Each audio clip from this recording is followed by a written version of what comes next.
Hey there everyone, and welcome back to a brand new video. And today we're going to be diving into our very first episode of the documentary series Nitro Domination 101. And I know a lot of you guys were a little confused by the trailer. I know it was pretty bad. I put it together in a rush. I was on vacation.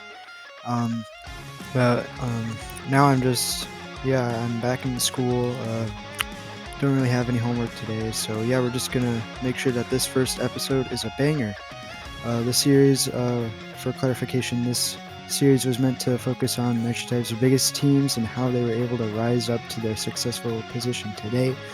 And you might learn some new things about these top teams and hopefully learn a bit on how your team can make it to the top. Now, let's begin. So first, let's talk a little bit about the Team Rebels, which is what we're going to be focusing on today.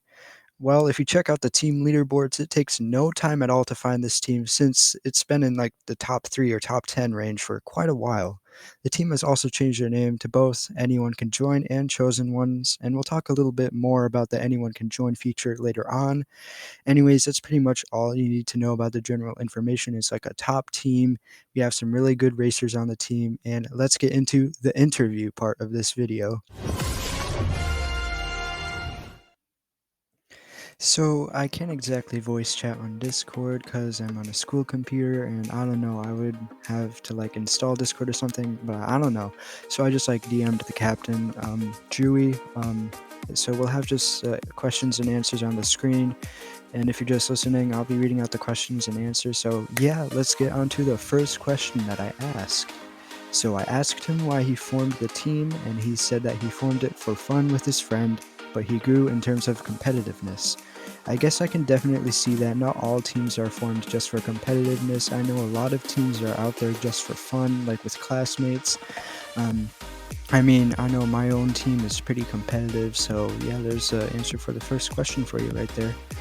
The next question was, what kind of strategies did he implement to grow or bring his team to the top? And he replied with, I usually do frequent cash comps, but we are pretty strict with our daily races. Yes, being strict is important. If you want to rise to the top, make sure that the racers on your team are active. You don't need to have like 50 people. If you had 20 people who did like 20, 30 races a day, that's an easy like 600 races every day. For the team, which is actually pretty decent, and you'll probably get like at least like top 200 range, which isn't bad. After that, I asked, so I do think that your team has the thing with open like joining or application, and I asked him if it was actually helpful. And he said that it was definitely helpful and that it gives his team a huge boost in races, and it also gives a chance for new members who can't really apply into a top team a chance to stay in ours. Yeah, I can't see how this wouldn't be helpful. Who wouldn't want to be a member of a top team? You saw Ace Typer's video, easiest way to join a top 3 team. You literally just click the join button and yeah, you have the top 3 team badge. And now I asked a sensitive question. I asked if the team had a history of botting. He said that he's been accused of doing it, and you'll get those for being a top team. It's pretty unfortunate to see teams that are legitimately racing and putting in work to only get accused of botting. Same goes with top racers as well. Some people just don't understand that people can race. People can do huge 1,000 race sessions. There's a person on my team, shout out to Dylan J. I know he's a big grinder.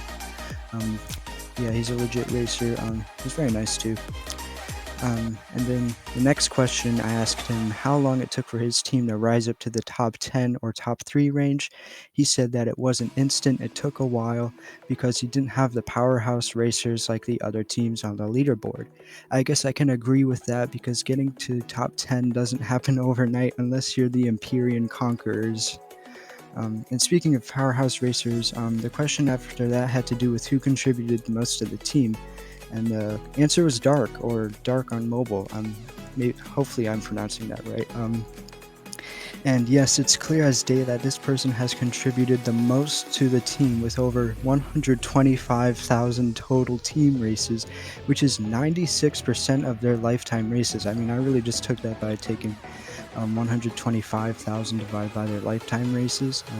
Yeah, that's good dedication, Okay. right? So I know it's a lot of questions, but we're coming up to our last 3 questions for this video, so just sit tight for a little longer. So I asked him if any famous people have joined the team, because it's always fun when like a interesting or famous person joins a team, like a verified YouTuber or someone with over like 100,000 lifetime races. And yeah, he said that he's had Dre, Cruiser, and Type Me Fantastic on the team. Um, these people are pretty big, and yeah, it must be fun to have these people on your team. And our second to last question that I asked Drewy was if he had any advice for the people watching this video. So if you're a captain or co-captain, listen up. He said to never give up on your team, even if it falls, and keeping your own team open for joining our application. Yeah, I mean, just heed that advice if you're a captain of a team and then you want to like rise up. I don't really know what else to say to that. And finally, we are on to the last question of this video, and it was really just a fun one. I asked how it felt to be the captain of a top team, and he said that it feels great and that it's really fun. Yeah, it's obvious going to be fun when you're a captain of a top team. That's it for this episode of Nitro Type Domination 101. Make sure to hit the like button if you enjoyed and subscribe for more episodes. The next episode will most likely be focused on the team Solar Invaders. Also, if you're the captain of like a top 10 team, yeah, hopefully I can interview you and feature you in this series. Yeah, that's all I have to say. Go watch another video. Bye.